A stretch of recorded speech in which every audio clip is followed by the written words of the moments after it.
નમસ્કાર, આપ જોઈ રહ્યા છો સ્પાર્ક ટુડે ન્યૂઝ. આપની સાથે હું સોનલ મકવાના. આપ જાણો છો, સ્થાનિક સ્વરાજ્યની ચૂંટણીના પડઘમ વાગી ચૂક્યા છે અને તૈયારીઓ દરેક પાર્ટીએ શરૂ કરી દીધી છે. ત્યારે અમે આવી પહોંચ્યા છે શહેરના વચ્ચોવચ્ચ કમાટીબાગ ખાતે. કમાટીબાગ ખાતે મોર્નિંગ વોકર્સ સાથે આજે આપણે ચર્ચા કરીશું. ચર્ચા કરવી છે એ વિષય પર, રાજકારણ પર, કારણ કે આ એ લોકો છે કે જે શહેરને બહુ નજીકથી ઓળખે છે. શહેરની સત્તાને તેઓએ જોઈ છે, સત્તાએ કેટલા વર્ષ શું કામ કર્યું તેના વિશે તેઓ જાગૃત છે અને તેમને ખબર છે કે હવે સત્તામાં શું પરિવર્તનની જરૂર છે કે હજુ એ લોકોને અત્યારે જે સત્તા ચાલી રહી છે તેના પર વિશ્વાસ છે. અને માટે જ સ્પાર્ક ટુડે ન્યૂઝ આજે આ મોર્નિંગ વોકર્સ સાથે ચર્ચા કરશે અને જાણવાનો પ્રયાસ કરશે કે શું વડોદરા શહેરના લોકોની સમસ્યા છે, સમસ્યા દૂર કરવા માટે સત્તાએ કામ કર્યા છે કે કેમ, કે હવે પરિવર્તનની જરૂર છે. અને એટલા માટે જ આપણે તેમની સાથે જ વાત કરીશું. ચમનભાઈ, આપણે વડોદરા શહેરના તમે ઘણા વર્ષોથી નાગરિક છો અને તમને ખબર છે કે વડોદરા શહેરની મૂળ સમસ્યા શું છે, પ્રાથમિક જરૂરિયાત શું છે. આપણે એ પણ જાણીએ છીએ કે વડોદરા એક સંસ્કારી નગરી તરીકે ઓળખાય છે, પરંતુ સત્તાની વાત કરીએ તો 30 વર્ષથી એકની એક સત્તા છે. તો હવે શું સત્તામાં પરિવર્તનની જરૂર લાગી રહી છે? 1995થી તળિયાથી છેક મૂળિયા સુધી આપણે ભારતીય જનતા પાર્ટીની સરકાર છે. તમે જોઈ શકો છો કે વડોદરા શહેરમાં આજે ખડોદરા નામ આપવામાં આવ્યું છે, મચ્છર નગરીનું ઉપદ્રવ નામ આપવામાં આવ્યું છે. વડોદરા શહેરના કોઈ પણ રસ્તા એવા નહીં હોય કે 1 કિલોમીટરની અંદર ખાડા ના હોય. તમામ રસ્તાઓ બનાવવામાં આવે છે. લોકો ટ્રાફિકથી હેરાન પરેશાન, ગંદુ પાણી, લોકો ખૂબ ત્રાહિમામ છે. પરંતુ હવે ટીકા ટિપ્પણી કરવાનો કોઈ પ્રશ્ન રહેતો નથી, કારણ કે હવે પરીક્ષા આપવાનો સમય આવી ગયો છે. લોકો સમક્ષ હવે લોકો જવાના છે અને આ મહિનાના એન્ડ સુધીમાં હવે ઇલેક્શન આવી જવાનું છે.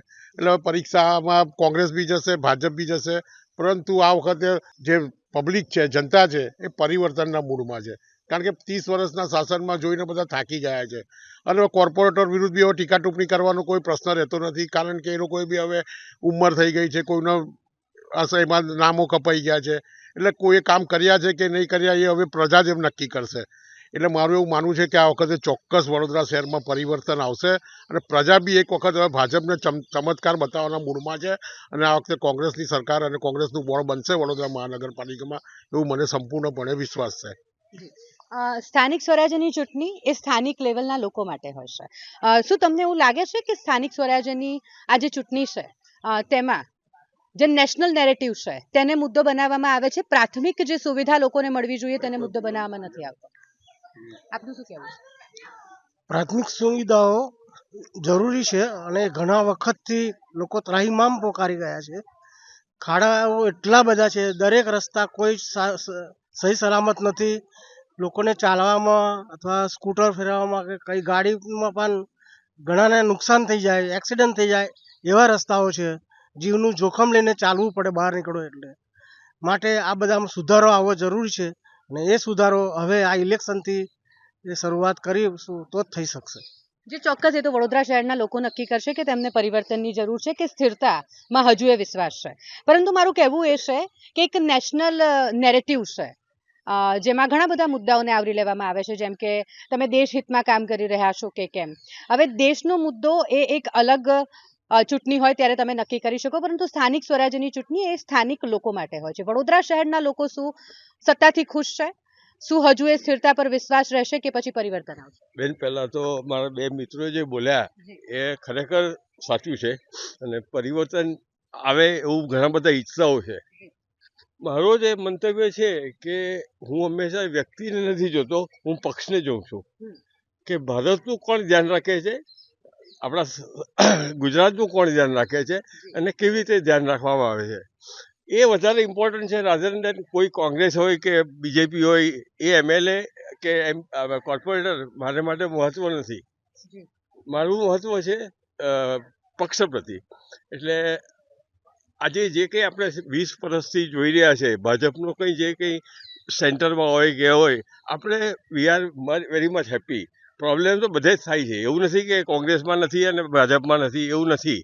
પણ જે વિચારસરણી અને જે દ્રષ્ટિથી દેશ જઈ રહ્યો છે આપણી એ ભાજપના નેતૃત્વમાં, હું હંમેશા પક્ષને ધ્યાન રાખીશ, વ્યક્તિને નહીં ધ્યાન રાખું. ચોક્કસથી અમે તો અંધભક્ત છે, ભાજપના અંધભક્ત છે, પણ અમને ભાજપે આંખો ડોનેટ કરી છે કે હવે અમને બદલો ને બીજાને લાવો. હવે ભાજપ તો લાવી જ નથી.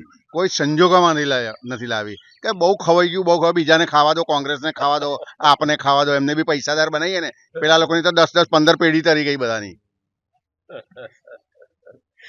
જે રીતે આપણે જોઈ રહ્યા છે કે દરેકના અલગ અલગ વિચારો છે આ મુદ્દે.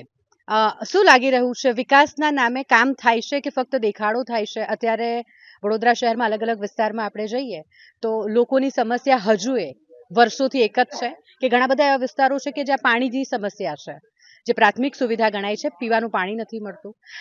સ્થાનિક સ્વરાજ્યની ચૂંટણી કે જેમાં મેઇન મુદ્દા એ જ હોવા જોઈએ ને કે લોકોને પાણી મળી રહ્યું છે કે કેમ, ગટરની સુવિધા યોગ્ય રીતે મળે છે કે કેમ, રોડ રસ્તા કેવા છે, આપનું શું કહેવું? એકદમ થર્ડ ક્લાસમાં થર્ડ ક્લાસ છે અહીંયા આપણા બરોડામાં. એટલું અમદાવાદ સુરતથી તો એકદમ થર્ડ ક્લાસ. અહીંનું કંઈ ખબર નહીં, કોર્પોરેટર કેટલું અહીંનું તંત્ર કેવું ખરાબ છે એ જ ખબર નથી પડતી. કારણ કે અહીંયા કશી સુવિધા જ નથી. પાણીનો પ્રોબ્લેમ છે, રસ્તા તો ખોદી નાખે છે. હવે સોસાયટીઓમાં રોડ અદ્ધર કરે છે. એમને હવે ખબર નહીં, બુદ્ધિ જ નથી કે રસ્તા ખોદીને કરવાના હોય. એમને બધાના ઘર લેવલ નીચે આવી ગયા છે. અમારે તો પાણી જ ભરાય છે દર વર્ષે. ખબર નહીં શું પ્રોબ્લેમ છે એ જ નથી ખબર પડતી. આજે બનાવે છે રસ્તો, આજે બનાવે છે 2 દિવસ છે, અઠવાડિયા પછી તો ખોદી નાખે છે રસ્તો. હવે કેવું તંત્ર છે એ ખબર નથી પડતી, એવું મેનેજમેન્ટ છે એ નથી ખબર પડતી. હા, તો વાત એ જ છે કે સ્થાનિક સ્વરાજ્યની ચૂંટણી અને એનો મુદ્દો એ જ હોય છે કે આપણે સ્થાનિક મુદ્દા ઉપર વધારે ધ્યાન આપીએ. તમને શું લાગે છે કે નગરસેવકો તેઓના જે નિર્ણયો છે તે લોકો માટે અસરકારક સાબિત થયા છે? આપણે પાછલા ટર્મના નગરસેવકોની વાત કરીએ તો તેમણે કેટલું કામ કર્યું છે? તમારા વિસ્તારની તમે જો વાત કરો તો શું તમારા વિસ્તારમાં તમને એવું લાગે છે કે નગરસેવકોના નિર્ણયો તેમને કરેલી કામગીરી દેખાય? નગરસેવકોના નિર્ણયો અને કામગીરી તો થાય છે, પણ આમાં બધી જગ્યાએ પ્લાનિંગનો અભાવ છે. એટલે દરેક જગ્યાએ શું છે કે હવે હું ઇન્દોર પણ વિઝિટ કરું મારા બિઝનેસના લીધે, એટલે ઇન્દોરમાં હું જોયું છે ત્યાં પણ બીજેપીની જાય છે. પણ એ સિટીમાં તમે જુઓ તો આજે સ્માર્ટ સિટી નંબર 1 તરીકે ઓળખાય છે ને આપણે બરોડામાં સ્માર્ટ સિટી કહીએ, પણ એ સ્માર્ટ સિટીનું તો કંઈ અમને રૂપ દેખાતું નથી. અમને તો એવું લાગે કે આજથી 10 વર્ષ પહેલાંનું બરોડા ઘણું સારું હતું. એટલે આમાં બેસિકલી પ્લાનિંગ એ સૌથી ઇમ્પોર્ટન્ટ વસ્તુ છે. અને નગરસેવકોએ જો એ પ્લાનિંગ સાથે કામ કરે અલગ અલગ ડિપાર્ટમેન્ટના, તો મને લાગે છે કે આપણું બરોડા ઘણું બધું ઇમ્પ્રૂવ થઈ શકે. નગરસેવકોને પોતાનું પેટ ભરવામાંથી નવરા નથી પડતા, હું એ નગરની સેવા કરવાના. હા, એ વાત હવે તમારા મતે નગરસેવક કેવો હોવો જોઈએ? નગરસેવક એકદમ ફ્રેન્ક હોવો જોઈએ કે ભાઈ એને કોઈ પૈસાની લાલચ ના હોય. એને પૈસા કમાવા માટે આયા છે નગરસેવકો. જ્યાં કોર્પોરેટરો છે એ બધા પૈસા બનાવવા માટે આયા છે અહીંયા વડોદરામાં. પહેલા પૈસા આપો પછી કામ થાય. હા, એટલે પૈસા ના આપ્યો તો કામે ના થાય ભાઈ. અમારી પેટ છે ને, અમારે બૈરા છોકરા તો હોય ને ભાઈ, ધંધો કરવો અમારે આપવા જ પડે ને, નહીં તો કામ ના કરવા દે. હા, આવે એટલે સીધા આવી જાઓ. અમારું કેટલું ભાઈ, અમારું શું છે અમારું જોઈ લેજો. આ ધંધો છે અત્યારે વડોદરામાં. બાકી બીજે એવું ક્યાંય નથી. અમદાવાદ, સુરત બધે અમે કામ કરતા હોઈએ, પણ વડોદરા સિવાય આવી પ્રોબ્લેમ ક્યાંય નથી. એમ નગરસેવકો કામ નથી કરતા કે કામ કરે છે એ એક આપણે અલગ ડિબેટ છે. પણ તમને શું લાગે છે, નગરસેવકોના પોતાના નિર્ણયો હોય છે કે પછી ભારતીય જનતા પાર્ટીમાં એવું કહેવાય છે કે જે નિર્ણયો છે તે ઉપરથી જ લેવાતા હોય છે? હવે આ તો બધું આપણે શું ખબર પડે, ટોપ થી બધું એ લોકોની માર્ગદર્શન તો ઉપરથી જ હોય ને બેન. બાકી એમની તાકાત છે પૈસા ઉઘરાવા જવાની, એ તો હવે આપણે કઈ ખબર ના પડે. એ તો હવે એ લોકોને ઉપરવાળાને જ ખબર પડે બધી. આ વખતે એવું લાગે છે કે યુવાઓને વધારે ચાન્સ આપવામાં આવશે. દરેક પાર્ટી તરફથી યુવાઓને ચાન્સ આપવા માટે તેઓ દ્વારા એક કહી શકાય કે મંતવ્ય આપવામાં આવ્યું છે ને ભારતીય જનતા પાર્ટી પણ યુવાઓને ચાન્સ આપશે એવું લાગી રહ્યું છે. આપનું શું કહેવું છે કે યુવાઓ હવે જે આગળની ચૂંટણી છે તેમાં વડોદરા શહેરને આગળ લઈ જશે? હા, બરોબર છે. જેમ કે બધી જગ્યાએ હવે AI નો જમાનો છે, એવી રીતે આનંદમાં પણ જે જૂના બધા 20-25 વર્ષથી બધા આવે છે, 5 ટર્મ 4 ટર્મ, તો હવે બધાને રિટાયર થવા જોઈએ. કારણ કે જો આ લોકો સામેથી તો કોઈ રિટાયર થવાના નથી, કારણ કે એ લોકોનો તો આ બિઝનેસ થઈ ગયો છે. They are not for here for serve the people. એ લોકોનો પોતાનો એક સાઈડ બિઝનેસ હોય, એ રીતે કોર્પોરેટરો કામ કરતા હોય છે. એટલે યંગસ્ટર હોય તો એટલીસ્ટ એ લોકોને આપણે ચાન્સ આપીએ તો કોઈ કરી શકે. આજે તમે જુઓ કે બધી ઇન્ડિયામાં કેટલી બધી સ્ટાર્ટઅપ કંપનીઓ થાય છે, એ બધા યંગસ્ટરો જ કરે છે, બરાબર છે. તો સેમ વે પોલિટિક્સમાં બી યંગસ્ટરને ચાન્સ આપવો જોઈએ. જ્યારે આપણા આટલા બધા યંગસ્ટર બધા બહાર છે, યુએસ જઈને આટલું બધું કામ કરે છે. સેમ અહીંયા મેં હમણાં ફરી રિપીટ કરું, સ્ટાર્ટઅપ્સ કંપનીઝ બધી ચાલુ કરે છે, બરાબર છે. તો એ બધા પોલિટિક્સમાં આવશે તો એ નવું રિવોલ્યુશન લાવશે. એક જૂનવાણી છે, જૂનવાણી તોડવાની છે. અધરવાઇઝ બધા ચર્ચા કર્યા જ કરશે અને તમે ઇન્ટરવ્યૂ કર્યા જ કરશો. કોઈ ભાજપને કહેશે, કોઈ કોંગ્રેસને કહેશે, પણ જે તંત્ર ચાલે છે એ ચાલતું રહેશે. સેકન્ડ થિંગ કે નાના નાના આપણે કામ જોઈએ તો આપણે ઉપર છેલ્લું જોવાનું, જેમ કે અમે બરોડા છે, રાજકોટ છે, સુરત છે, રાજકોટ છે, અમદાવાદ છે, તો ત્યાં અમારે જનરલી હું જોબ કરું છું, મિટિંગમાં જવાનું થતું હોય છે. તો ત્યાંનું જતા હોય તો તમને કંઈક ડેવલપમેન્ટ દેખાય કે અહીં થોડું ડેવલપ થયું, આ એરિયા ડેવલપ થયો, પર્ટિક્યુલર આ એરિયામાં ડેવલપમેન્ટ થઈ ગયું છે, આ એરિયા સારો છે. જ્યારે વડોદરાનું છે ને સ્ટેગ્નન્ટ છે, એનું એ જ since last 30 years there is no movement. એ જે ચાલે છે એ જ ચાલ્યા કરે છે, કશું નથી. વિશ્વામિત્રી આવ્યું, પ્રોજેક્ટ આવ્યું, કોઈ નથિંગ. એટલે યંગસ્ટરને ચાન્સ આપવો જોઈએ તો યંગસ્ટર કંઈ નવું કરી શકે. બદલવા જોઈએ.